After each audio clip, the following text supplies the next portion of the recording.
Hi, my name is Jan Pate, or Jeanette Pate. This is for video number 2, VTHT Veterinary Nursing for fall 2021.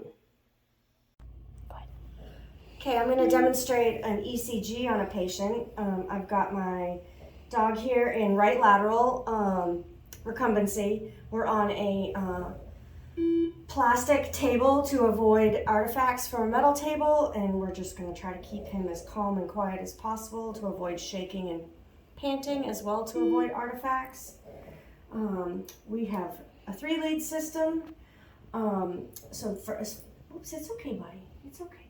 As far as lead placement, the white lead goes on the right forearm. The black lead goes on the left forearm, and the red lead goes on the left flank. Like that. And then we're going to spray with alcohol to get contact.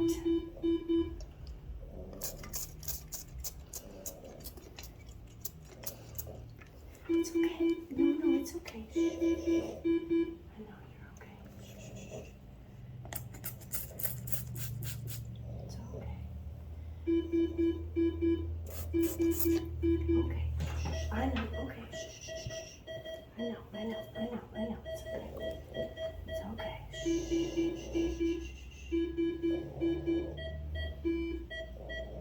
We're going to give this a minute to settle in and start doing what we need it to do. This is a 11-year-old Cavalier King Charles Spaniel with a grade 5 out of 6 heart murmur. So we're going to let this ECG just sort of settle in.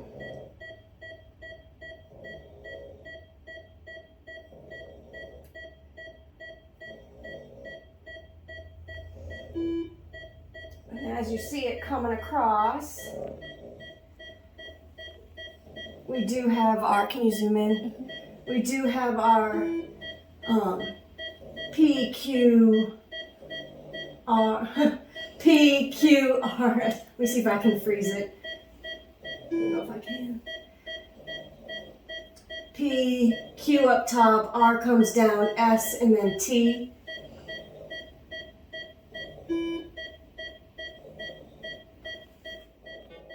There we go. I was able to freeze it. So P up top here, Q, R up top, S down here, and then T.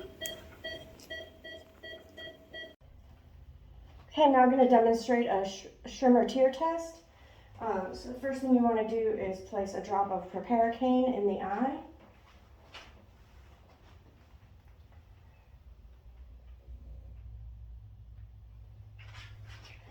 And while that's working, you get your test ready. So you pull out one packet and you gently bend at the blue line, the strip at the blue line, while it's still inside the packet.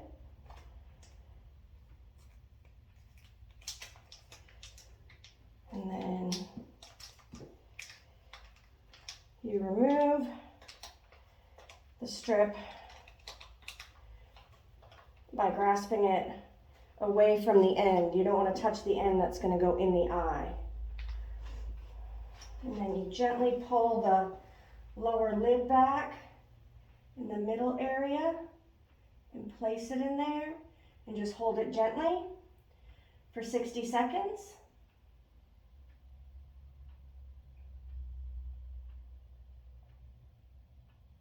Good boy. Good boy.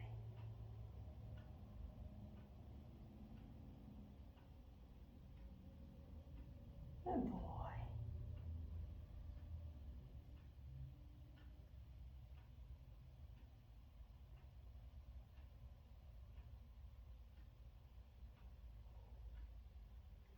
Good boy. Good boy. We're almost done.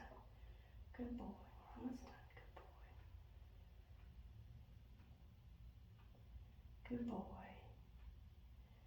And then at the end of 60 seconds, you remove the strip.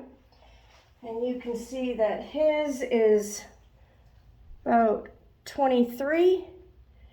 Less than, so anything above 15 is considered normal. 10 to 15 is considered questionable, and anything under 10 is definitely abnormal. Okay, I'm now going to demonstrate a fluorescein eye test on a dog. So you want, first thing you want is your, place your drop of piperacane in the eye and let that sit. Not sure I can see. Good boy. And then you're going to remove the plunger from your 3 cc syringe and put your strip into the syringe. Replace the plunger. Put your needle back on. And using your saline eye wash or ophthalmic eye wash, you draw up saline into the syringe.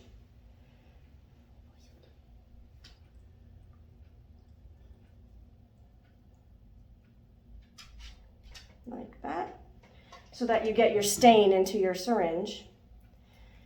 Then you're going to want to remove your needle. Then you're going to place 1 drop of the stain into the eye.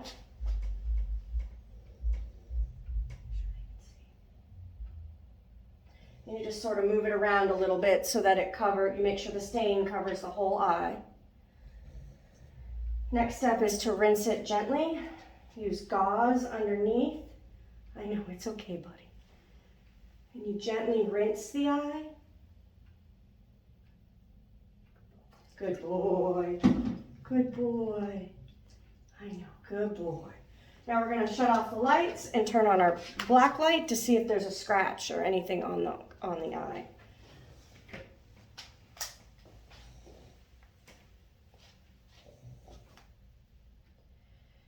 And I don't see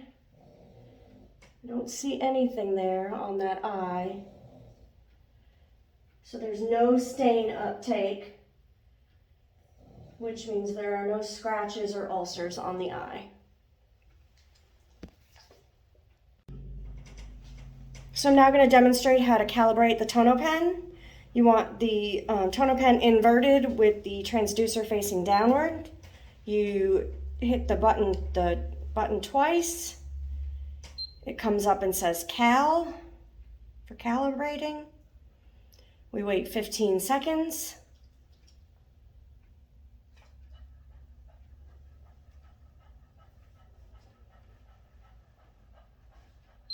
Says up, you gently rotate up, and it comes up and says good, which means the TonoPen's ready to go, so you would press the button 1 more time.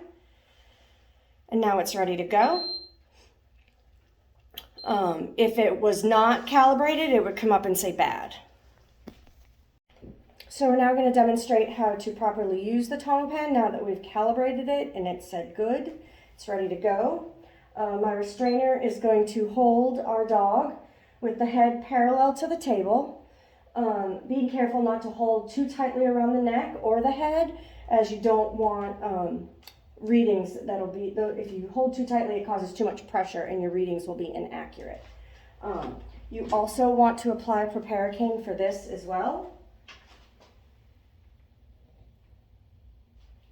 Good boy. I'm going to calibrate this 1 more time, just to make sure.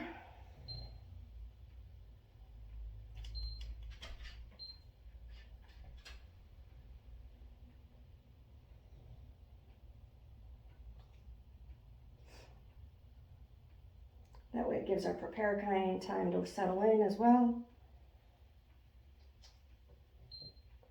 Gently rotate up. Says good. Press the button 1 more time. We are ready. Now I need to put my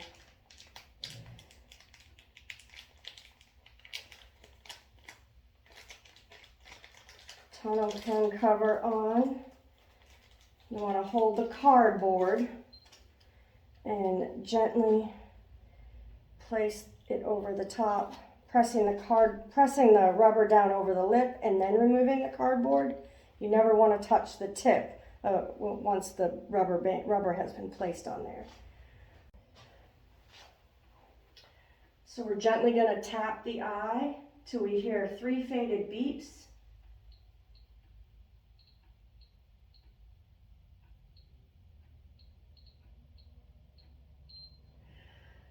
And our reading is 7, and it says that it is 5% accurate, or 5% error, according to this Tonno pen. That means it's a correct reading. And we would do that at least 2 more times to make sure we've gotten all those accurate readings before we decided on whether or not this was a correct reading for this pet. So I'm now going to demonstrate how to perform a warm water enema on a dog. I've got a bowl of water, and I'm going to add lube. This is room temperature water. I'm going to add lube to that.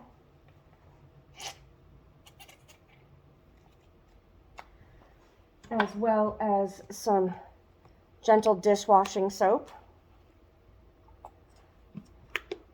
And we're going to mix that thoroughly.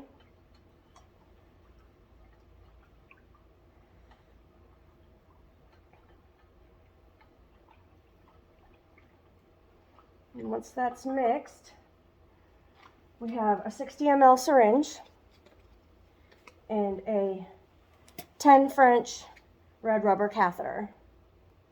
And I'm going to fill my syringe with the enema I just made. We'll place that over here. I'm going to open my red rubber catheter. Gently insert the syringe. We're going to have to cut it a little bit. A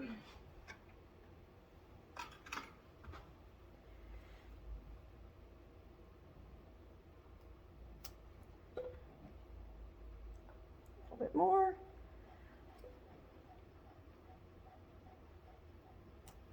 There we go. That ought to work. So that our catheter fits snugly over the lower lock of the syringe. You want to lube the end of your catheter before you insert it into the rectum. Have your assistant hold the tail, and then you gently insert the catheter into your patient.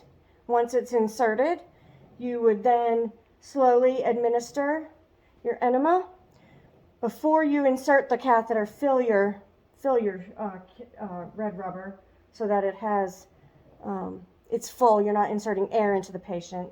Then insert it, insert your enema, and then when you're done inserting the enema, you would kink your red rubber and then pull the rest of the catheter out.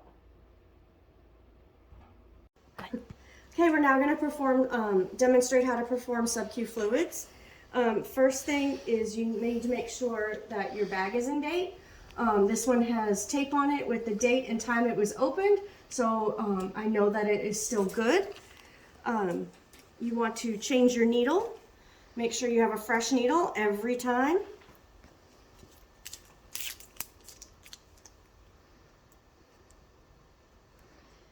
And then you're gently going to tent the skin, insert the needle, good boy, and then open up the fluid line. And this kitty is to get 50 mils of sub-Q fluids. And then as soon as the, there we go, now it's flowing good. As soon as it is done, you would gently,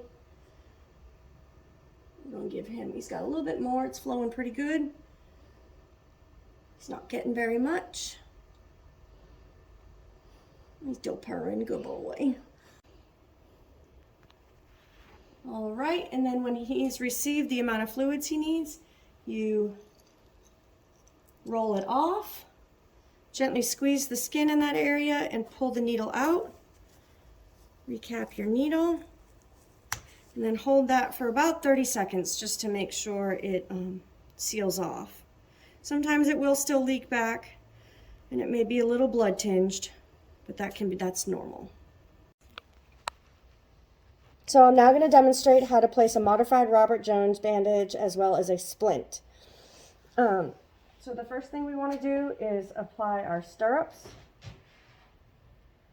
by placing 1-inch tape onto the side of the foot, both medial and lateral, and then securing those stirrups down here with a tongue depressor. The next thing we want to use is our cast padding, and we start distal and work proximal.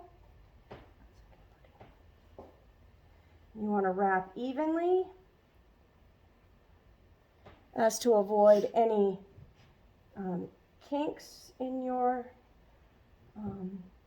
wrap. It's okay, buddy.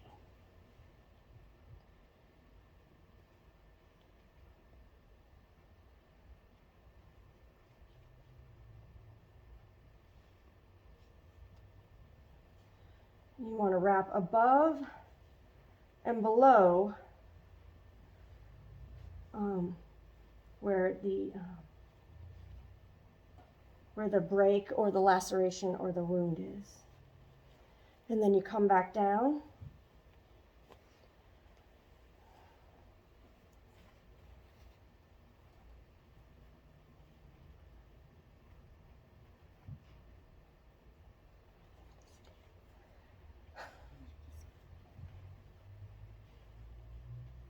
This provides lots of padding under your splint.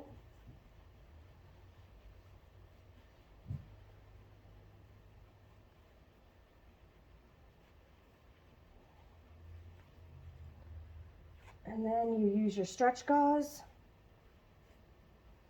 to secure that.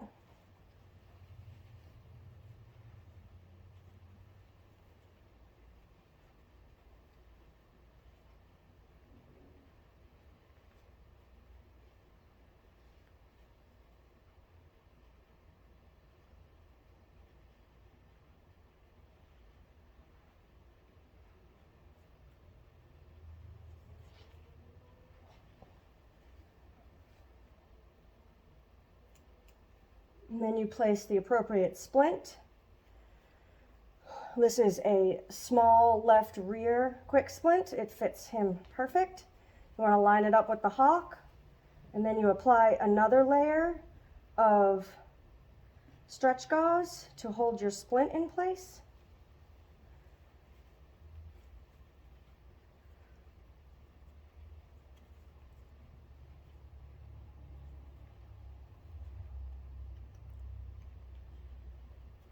It's okay, buddy. It's okay.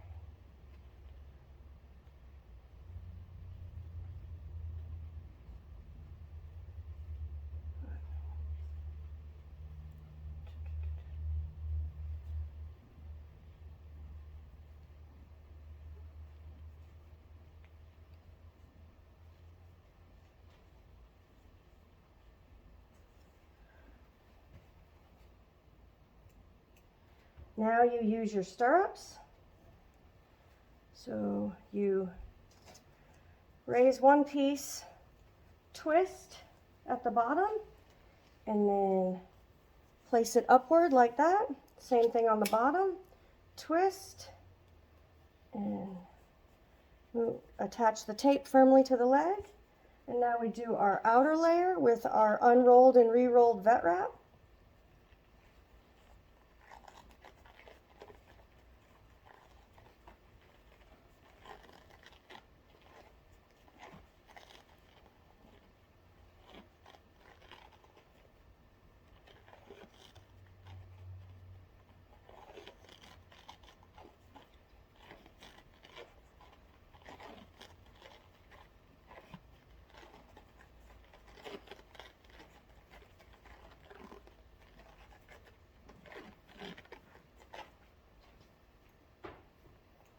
And the last thing we do is secure it with our Elasticon. Again, it's unrolled and re-rolled.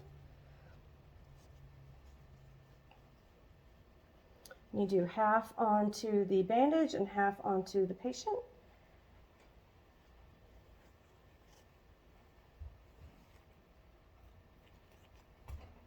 And same thing at the bottom.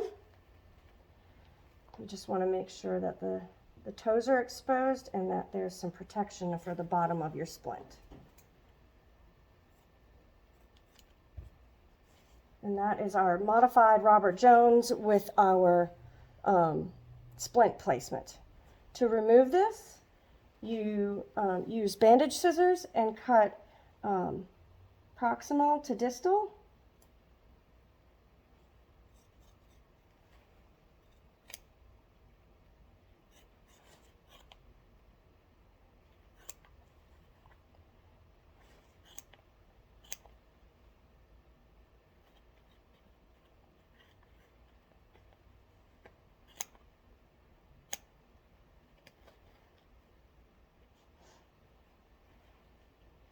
Good boy. It's a good boy.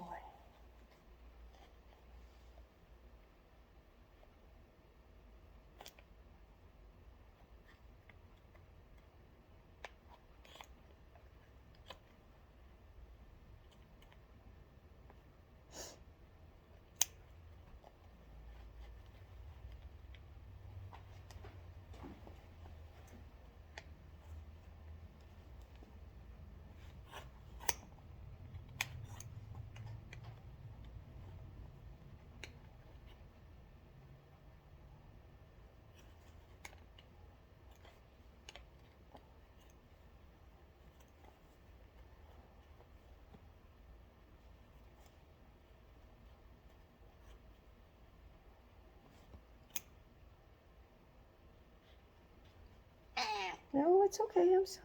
It's okay. I know it's uncomfortable.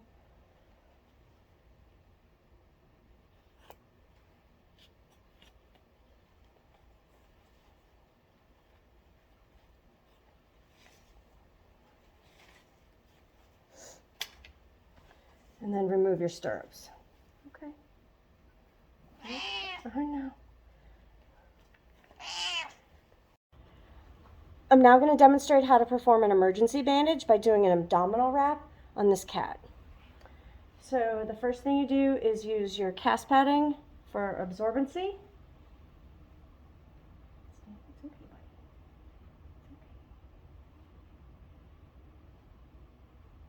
It's okay. You want to gently overlap as you come around.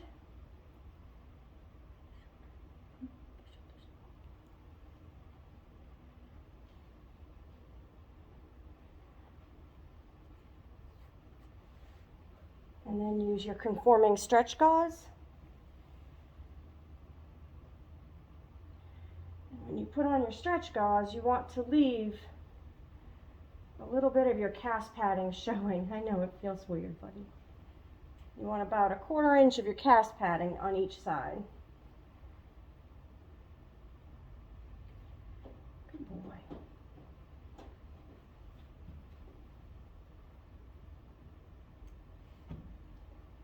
And then I've got my unrolled and re-rolled vet wrap to release the tension in the vet wrap.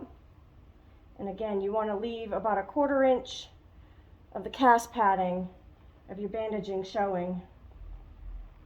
And you just gently roll this around, trying to keep it flat and even. I know, buddy, it's okay. It's okay. And then the last step is to place your Elasticon to hold it in place. And you want to, again, unroll this and re-roll it to loosen the tension. And this goes half onto your vet wrap and half onto the animal to secure it in place. And you just do once around.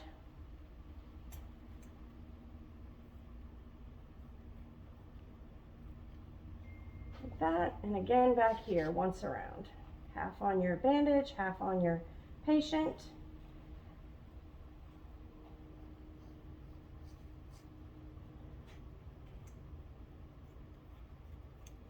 Go ahead. It's 104, correct?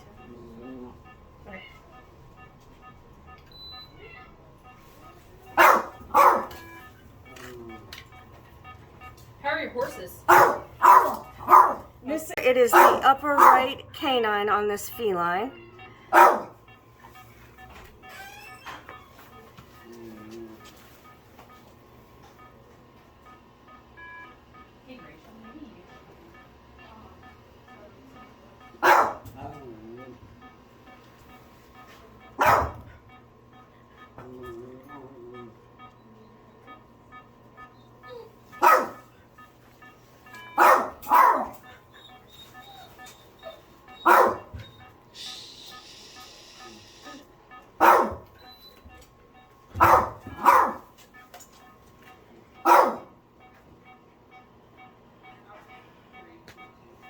Go ahead. And then it'll confuse us even more if it's fixed. So what's going on? Oh, I thought this way. Are you working? And this is 204. It is the upper left canine on this feline. The types of instruments used for hand scaling are calculus removal forceps, which are used to remove large pieces of calculus or tartar from the teeth before you get started. The other tool is a hand scaler or curette. The curette has two sides. There's a sharp side that is used actually on the surface of the tooth. It's used to remove calculus from the fourth premolar developmental groove, cat canines, as well as subgingival calculus. The rounded edge of the curette is used on the soft tissue of the tooth or the gingival area, and it's used to probe for periodontal pockets around the tooth and around the roots. I just know I had to see him. Place the probe gently under the tartar and gently pull away. Same thing on the groove in the canine.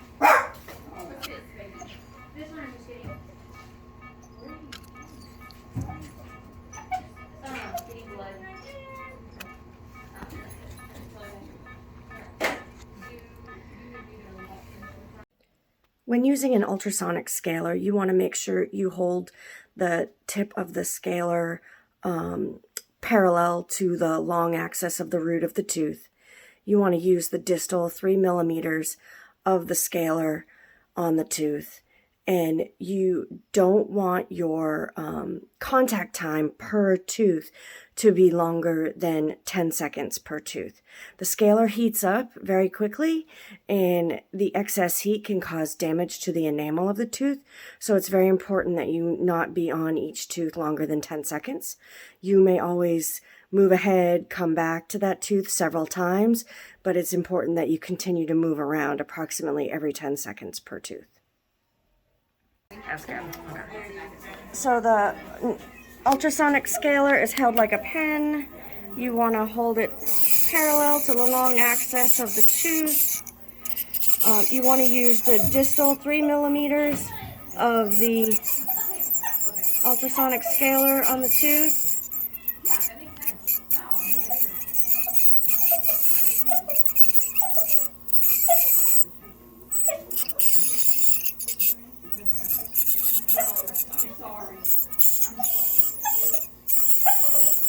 That's fine. When applying dental prophy paste or polish to the teeth, you want to make sure to hold the instrument in the palm of your hand with your index finger on the top of the polisher to make sure that you have a steady movement.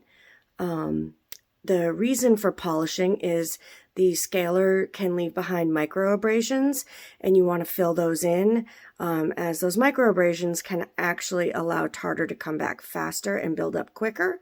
The other reason for polishing is to just remove any excess loose tartar that we may have left behind.